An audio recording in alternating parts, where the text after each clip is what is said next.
Welcome to Beyond Fight or Flight, a series from the Center for Healthy Churches. If you have people, you have differences. And sometimes those differences create tension. Our hope is to help you build a safer space for hard conversations, moving from reaction to discernment, from anxiety to grounded presence, and from division to trust building. Wherever your church is right now, we're here to help you take the next faithful step. Let's get started. Hi there, everybody. My name is Matt Cook, and I am the director of the Center for Healthy Churches. We'd like to welcome you to this web series. Our goal in these series, and this is the third of these, is to provide some practical advice to congregational leaders and some of the common questions and challenges that they face. The focus of this series is around conflict and congregational identity, everybody's favorite topic. I'd love to tell you that congregations don't really have much conflict, but unfortunately we live in a day and time where there's a lot of uncertainty in the world around us, and that uncertainty often shows up, comes in the side door in congregations, and sometimes that uncertainty can take the level of disagreement, and sometimes disagreement can turn into conflict. So our hope in this series is to give you some starting points to how to think about this. Today, what we're going to do is we're going to focus on some ways to de-escalate conflict. We can't solve all of the issues and challenges in about a 45 to 50 minute episode of a web series, but we can at least give you some things to take and run with a little bit. I have a wonderful panel that's joining me today to kind of help answer some of these questions. Dr. Kyle Reese is a pastor in Savannah, Georgia. He also has a background in nonprofit work where he did a lot of work with very diverse groups as a community leader in helping very diverse groups of people work through challenging questions. So when he was the executive director of an organization called One Jacks back in the day, Dr. David Brubaker is the recently retired dean of the School of Social Sciences and Professions at Eastern Mennonite University, has written extensively on conflict, and is just kind of a world-class expert in that field, and it's a delight to have him with us today. Ellen Baxter is a pastor in Northern California of two congregations, so she's twice as good because of that kind of experience. Also has some experience in business and nonprofit work, so she brings that set of skills to the table. And then finally, Dr. Bill Wilson, the founding director of the Center for Healthy Churches, but now I'm his boss, and you can see just how often he'll defer to me in this series today. So great to have all of you with us. It'll be really helpful to have all your insights. And I want to start off with David and with Bill. So both of you done a lot of conflict work in congregations, more of this probably than anybody in our organization. I want to start a little bit by talking about a toolkit on how do you approach this question. So we're going to have pastors and congregational leaders. I think this question will be particularly helpful for pastors who themselves are going to try to level up a little bit and how they deal with disagreement in their congregation. So David, let's start with you. Like, when you started developing a toolkit around how to help congregations as they are experiencing disagreement and as that disagreement kind of becomes conflict, where did you get it? Books you've read, experiences that you've had, what did that look like for you, David? Yeah, thanks, Matt. So I entered this field of congregational consulting in the mid-1980s, and there were three authors who were writing in the mid-1980s that really influenced me, and I think many of us in this field. And the first was Speed Lease, Moving Your Church Through Conflict, 1985, basically provided a process for working with congregational change and conflict, as well as assessment tools. His levels of conflict was foundational for many of us. The second, which I found equally significant, was the work that Rabbi Friedman did in Generation to Generation, and helping us understand a congregation as an emotional system, a family system. So it was a way of seeing beyond individual behaviors to systemic patterns. Very helpful in my work. And the third was Scott Peck's book, The Different Drum, Community Building and Peace, because he laid out 4 stages of community building that I've just found to be very true in my work with congregations. And the first he called pseudo-community. It's when everybody's nice to each other. And on the surface, everything appears to be going well. And we say, good morning, God bless you, but we don't go deep. But something always intervenes. He called it chaos or conflict, that something comes into that pseudo community and is disruptive. And that's actually an opportunity for change to go to a deeper level of community. If we are willing to go to stage three, which he called emptiness, of letting go of our expectations of this pseudo community. And then stage four is genuine community when we're able to deal with each other as real human beings in honest and open ways. And I've been able to accompany congregations through that process, and I think it's a sacred task to be able to walk with the congregation in a period of chaos and conflict, realizing that on the other side, there's the possibility of genuine community. Bill Wilson, same question. Yeah, a couple of the same folks. Speedley's The Conflict Pyramid is a basic thing that once I saw it, a light went on. I said that fits with my now. I'm in my sixth decade of ministry kind of work. The other piece that really changed for me, and Friedman, because I did the D-Min on that and got to meet him and listen to him on occasion, and was stunned at how he did transformative work through conflict, not just intervention. I did Covey training, and the habit of seek first to understand, then to be understood was a revelation for me. And we use that often in staff settings and congregational settings when I was in the ministry. And then there's this guy, David Brubaker, who's written a couple of really good books. And he didn't mention those, but I don't go many places that I don't pull out these days when the center does not hold, Promise and Peril, another book. David's work, based on research, but also on years of experience, is invaluable. And I keep coming back to that. And when I'm around him, I'm always taking mental notes and literal notes at whatever he says. I'm with him. I want to do what that guy says. I want to. That's what I say. David's book's fantastic. All those books are fantastic. And if you saw the rest of us nodding our heads, it's because we all use those books in the work that we do in conflict. Um, those are great recommendations for books. Any experiences over and above that that helped you sharpen your toolkit, David? Let's go back to you. Yeah, the downside of some of the traditional writing on congregational consulting is it assumes a lone consultant and at best a co-consulting model. And one thing that we've developed within the Center for Healthy Churches and my own practice prior to that was to be able to work with an internal reference group of some sort.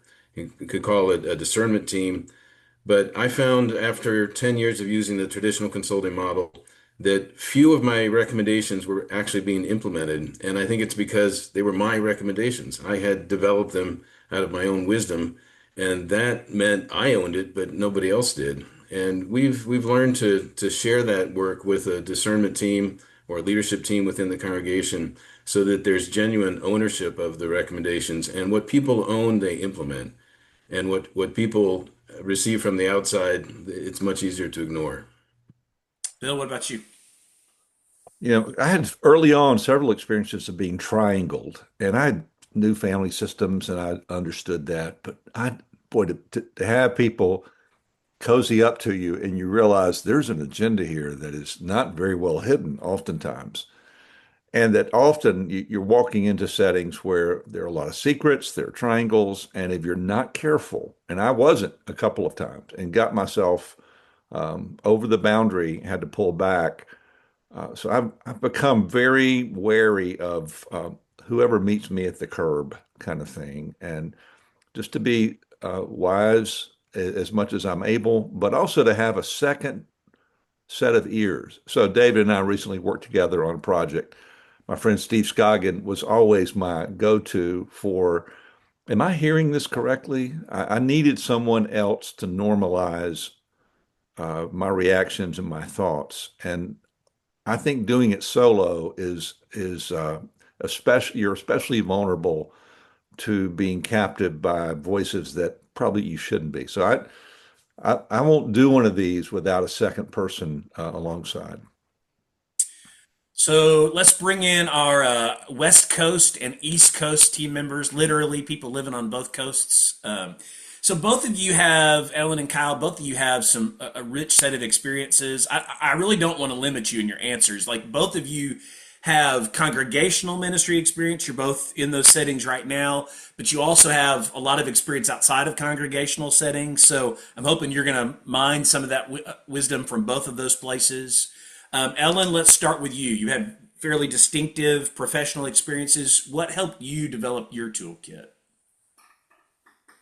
That's a great question. A lot of it for me was really just lived experience. I love all the books that have been mentioned, and I do find that reading them once is not enough. That I go back to them repeatedly because every circumstance is different, and I evolve in each of the different times I work with different groups. One of the things that has impacted my work a great deal is the fact that I have a diverse background that involves the arts and the corporate world and nonprofit and faith communities. And I think in our congregations, there's such a broad band of diversity that has helped me a great deal in that I recognize that there are a lot of different conversations, a lot of different languages that equal out to meaning the same thing. And I find that so many times it's the communication that can be easily resolved. It's when change comes and that brings out fear and decisions are being made out of fear.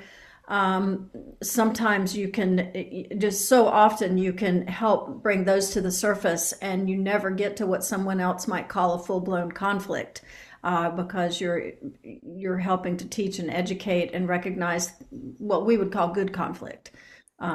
So Okay. Kyle, what about you?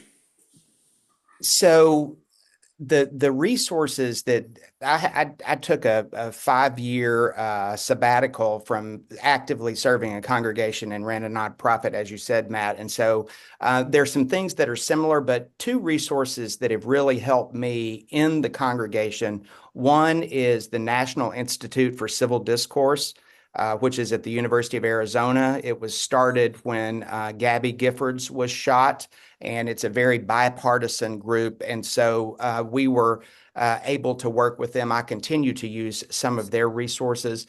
Another resource that I use is it's called Facing History and Ourselves. It's geared primarily toward educators, but anytime they use the word classroom, I scratch it out and use the word church, and it works really well to think about the holistic experience that people are going to have. The difference I learned is it is much easier in a nonprofit or educational setting for me to be the engaged yet third party and keep distance from that.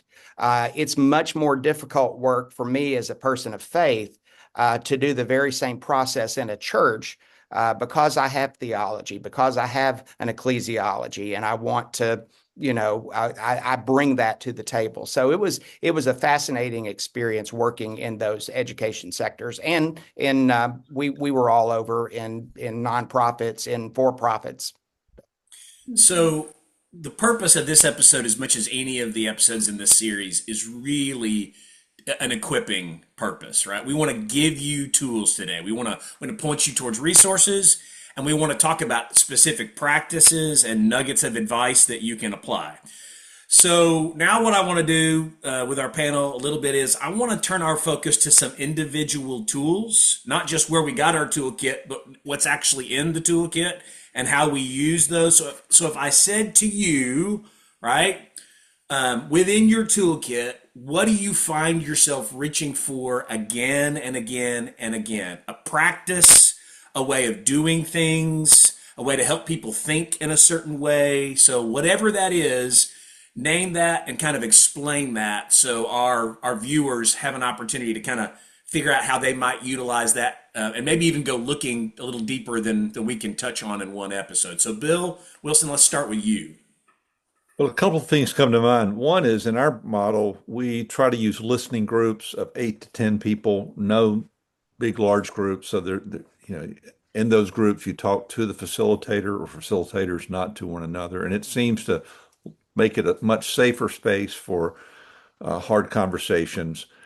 Another tool that I used often came out of that Covey training, where you would have two individuals and you'd set them up to around an issue, and our oftentimes is in a staff setting, or it may be around a social issue, and someone gives their passionate feeling about a topic, whether it be immigration or whatever. The other person listens carefully, and then you ask them to repeat back to the person who originally spoke what they said, only in a more convincing fashion than what you heard. And so you have to take in their views, which often were contrary to your own, and enunciate them back in a way that is very unnatural. And then you debrief that. They both do it. And you say, what did you learn? And I've never done it where someone said nothing. Always someone has said, I have a different feeling about that person or about this issue than I did previously. I've seen it literally change a relationship on a staff that I worked with that was icy, cold, low trust, the whole thing. And once this person kind of walked in those shoes a bit, it led to a much more collegial spirit, a much more forgiving spirit, and a much higher trust level, which, by the way, is at the heart of a lot of this conflict. When we live in a culture of low trust and a congregation of low trust, these conflicts emerge in a much more frequent pattern than otherwise. So those are a couple things that we use, and I think they're very helpful. Ellen, what about you? When you reach into your toolkit again and again, what do you find yourself, what practice, what habit do you find yourself utilizing? It piggybacks a little bit off of those great words that Bill just shared, in that I find that right off the bat, establishing what I call loving boundaries is very crucial. It does offer that safe space that Bill was talking about. It names. It names what needs to be named in a situation where there are very few people that aren't feeling awkward and very vulnerable. These are most of the time intimate situations that are scary for most people. So it provides a safe space, and it sends a message that it is fair for all. Everyone's voice is valid. Everybody's voice will be heard, and there's no taking sides. So naming those boundaries. Kyle, what about you? And I would just take off on what Ellen said. One of the things that I go back to is, do we all know not just the boundaries, but what we're committing to in this space? So if you're working in an office, let's say, or in an educational setting where we did a lot of our work, you would do group norms. Okay, how are we going to treat each other? And it occurred to me that in many of the churches that I've served or worked with, we don't have language to describe what it means to be a part of that local body of Christ. And so oftentimes it's about, okay, what does it mean to be a member of First Congregational Church? What are we asking of ourselves and one another? And so I start with that common framework and language. And then once you have that, you can begin to say, okay, we've promised each other that this is the way we're going to talk to one another and the way we're going to listen to one another. Now let's have this difficult conversation. David? Just a Go word. ahead. No, go ahead, Bill. So we often, on the front end of a conflict, we'll talk about a congregational covenant as a product or in a staff. And I think Kyle's exactly right. When you can name the behavior we want to see, not just the behavior we want to, deal with, it lifts up our expectations and gives them a sense of what they can carry out. And I agree completely. That's a given tool for establishing a ground level understanding of what it is we're trying to do together. It's very important. I'd add my amen to that too. The covenants, congregational covenants, have a history. Like they take different shapes in different places in different times. Sometimes when I go in and I start talking about congregational covenants, people immediately think what we're talking about is a doctrinal covenant, and that's really not what Kyle was talking about or what Bill's talking about. Not that in every situation that's a bad thing, but what we're talking about is a communication, a behavioral, and a relationship covenant. How do we act toward one another? Kyle, I think you were going to add something too. So. Well, and I would just want to own my statement in that I find that Baptist congregations, which happen to be my people, are some of the worst that cannot talk about what it means to be a member of our church. And it's just unheard of in many places. So it's a good starting point for a lot of people. David, what about you? When you reach into your toolkit, what do you pull out? So I think the most significant tool in my conflict transformation toolkit is active listening, which all three of my colleagues have referenced in some way. Particularly paraphrasing, the ability to repeat back to an individual what we've heard them say in our own words. And frankly, a consultant's report is an exercise in group paraphrasing.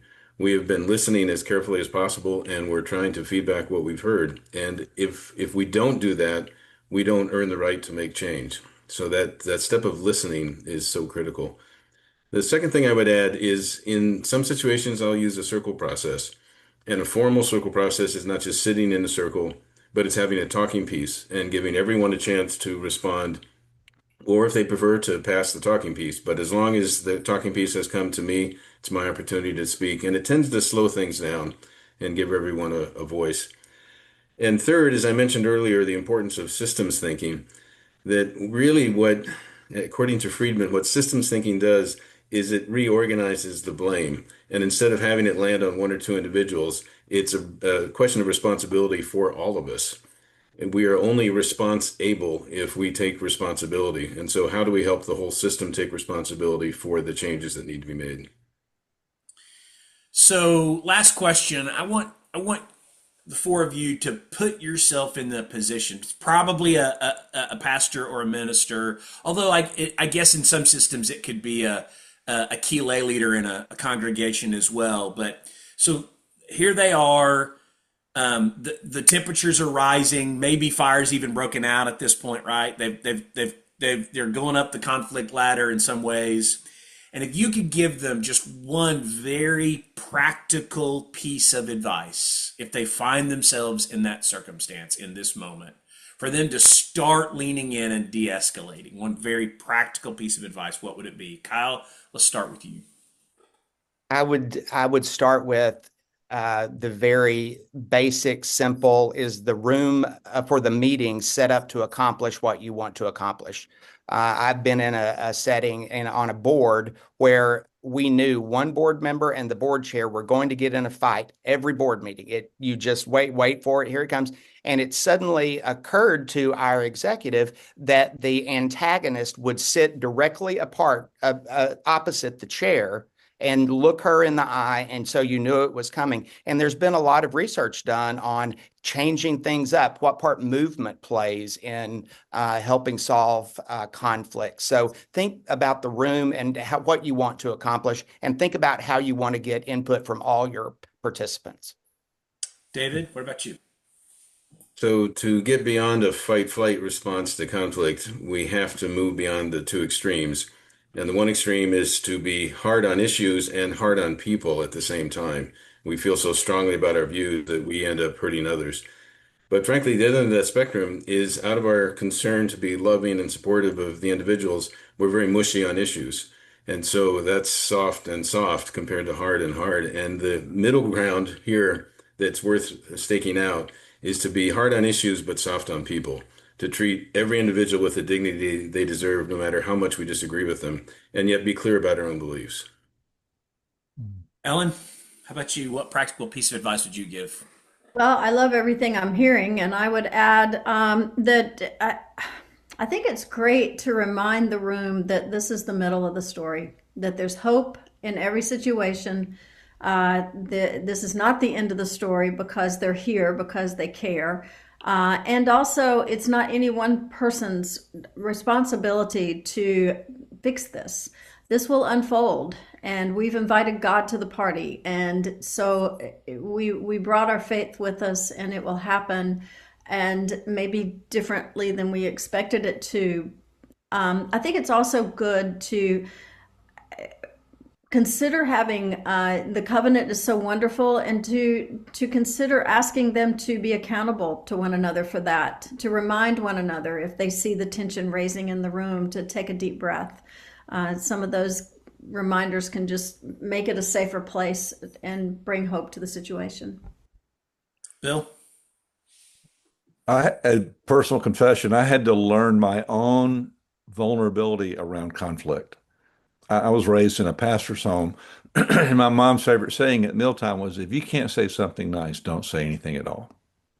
And we had a lot of quiet meals, but there were a lot of things that never got dealt with. And so I came along with a pretty conflict avoidant streak in my approach to ministry. And I would do a lot to avoid antagonizing people or speaking the truth in love. I thought meant whispering the truth, not really speaking it, kind of what you were just saying, Ellen. So I think owning your own conflict style, getting in touch with your own sense of anxiety when people get exercised around you, and how you learn to maintain a kind of healthy balance and thoughtfulness and quiet insight in the midst of the chaos is critically important. And I've been around some folks who do that really well. David, I think, does that extremely well. Steve, my friend, does it. And I try to think, what would David say? What would Steve? What would someone else? How do I monitor my own? Get on the balcony, look down. What's happening to me in this moment? And I see a lot of clergy who get hijacked in the middle of a meeting or a conversation and say and do things that are so hurtful, and they have to really go back and make amends. And usually you can't unring that bell. So to get on top of your own sense of your foibles and your tendencies is a critical step if you're going to deal with other people's anxiety. So hopefully you've heard a lot of rich wisdom and some pathways to explore as a congregational leader as you think about these questions.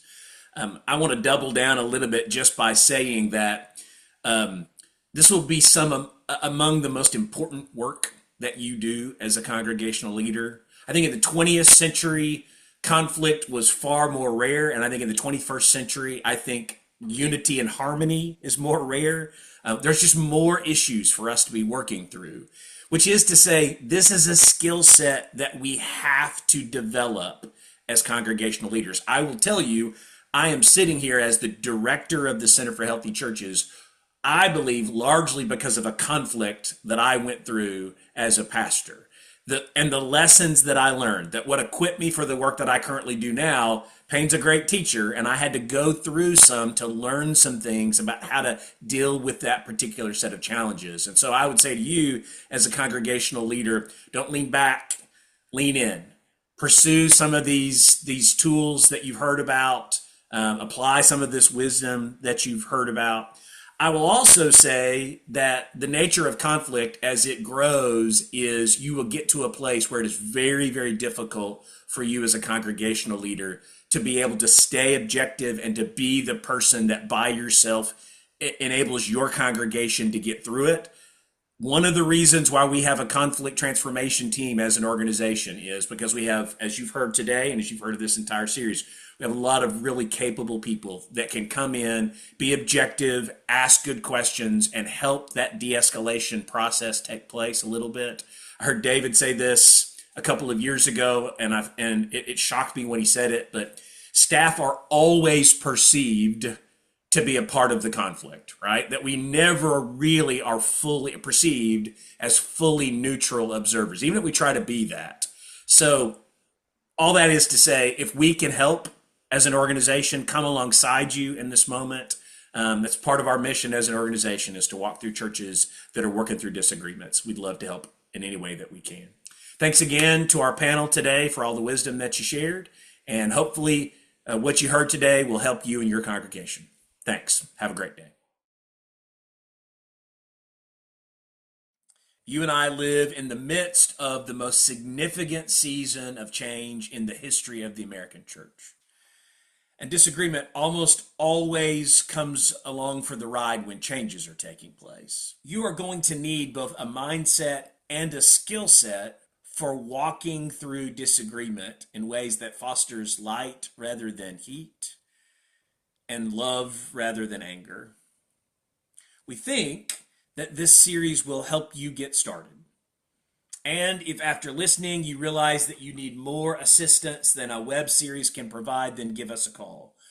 Our mission is to help your church be healthy. We consider it a privilege to walk alongside you.